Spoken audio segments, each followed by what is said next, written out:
Oh, watch this Volkswagen. They think they're gonna pass us. They are not.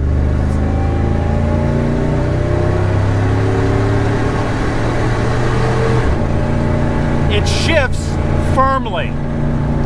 These things almost had, yeah, look at them go back in the slow lane. These things from factory had, you would call them a shift kit. The giveaway for this 1999 supercharged Ford SVT Lightning ends tonight. We got a new website for these giveaways, so go to go.getenteredtowin.com/regularcars. And then do exactly what you always did. Tonight's the last night to get entered to win this truck. Grab a cool limited edition mug or a digital download and you're automatically entered to win. It's that easy. Go to go.getenteredtowin.com/regularcars. Links in the description. Good luck. Nowadays, the electric truck, the electric Lightning, now carries the name of what this is.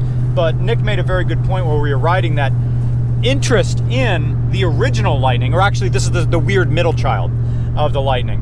A renewed interest in the name now that the new one is electric and very, very quick. But people are quick to point out that, wait a minute, the old one is faster. It's still faster. And it does that through, it does that through RPM and gearing, because this has a 355 rear end, which is like, oh, that's the cop rear end. Well, it's really the Mustang GT ratio as well. Later years of this truck had 373 rear gearing to make this thing accelerate even faster. Although technically when it had the 373 rear gearing, your top speed probably would be limited, maybe, because now you're revving higher. I'm not sure if the 148 or 149 mile an hour top speed of these things is aerodynamically limited or if it's gear limited. People in the comments will tell me. I don't remember them making, if people just talk about the 99 to 2001 models with the 355 rear end as being the world's fastest, and then maybe the top speed went down and had 373.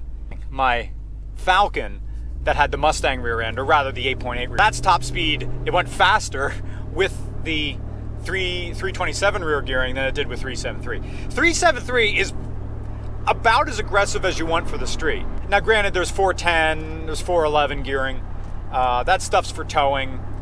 And unless you have a transmission that gears it back down, that stuff isn't that useful. I should say that the camera car that we use for RCR, that is a third generation Toyota 4Runner. Those things came from the factory with 410 rear gearing. And you notice it when it's on the highway. That thing's tacked up pretty high. But then the transmission, that transmission gears it down, makes up for that a little bit. Whereas this one, you feel that, okay, we're in fourth gear right now, and we're at 1,700 RPM right about now. You're going 75 on the turnpike. Now you're at 2,000 RPM, and you're like, okay, this is a V8, it's turning a little bit much.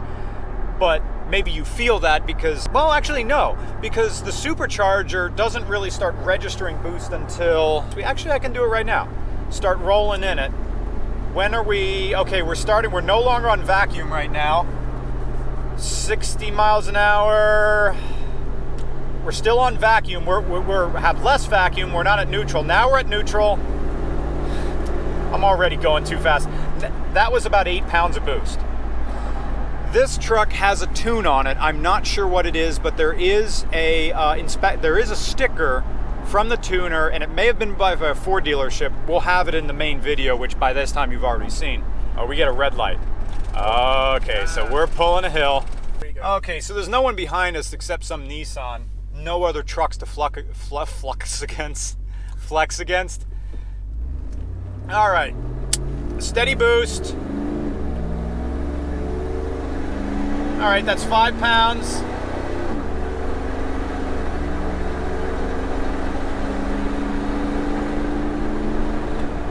Yep, that was that thing. Did that do it all in fourth gear or is that third gear? I'm waiting for it to drop. That might have been an all pull in fourth gear.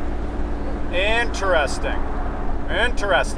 So you can build boost and it won't do the kickdown. That was about 5 pounds of boost from the Eaton supercharger, and it didn't kick down. So the kickdown may be more related to the throttle position sensor. I wonder if it's using just a traditional TV cable, like they did with the AOD and AODE, because those things would kick down by throttle position and not engine RPM and load, or rather it was hydraulic pressure in the transmission. So this may be running a little bit different. There you go, Hyundai. You got pulled on the highway. What you gonna do about it, Palisade? Palisade. You just got owned by a truck that's as old as dial-up. I think there was cable internet in '99. I think so, although I want to say that was kind of like the tail end of AOL demos coming in CD format in magazines. All right, we're getting the light. Oh yeah, fuel economy. Fuel economy is green light.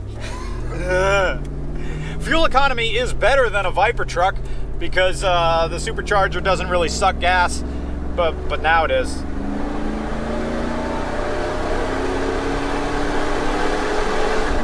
Bam!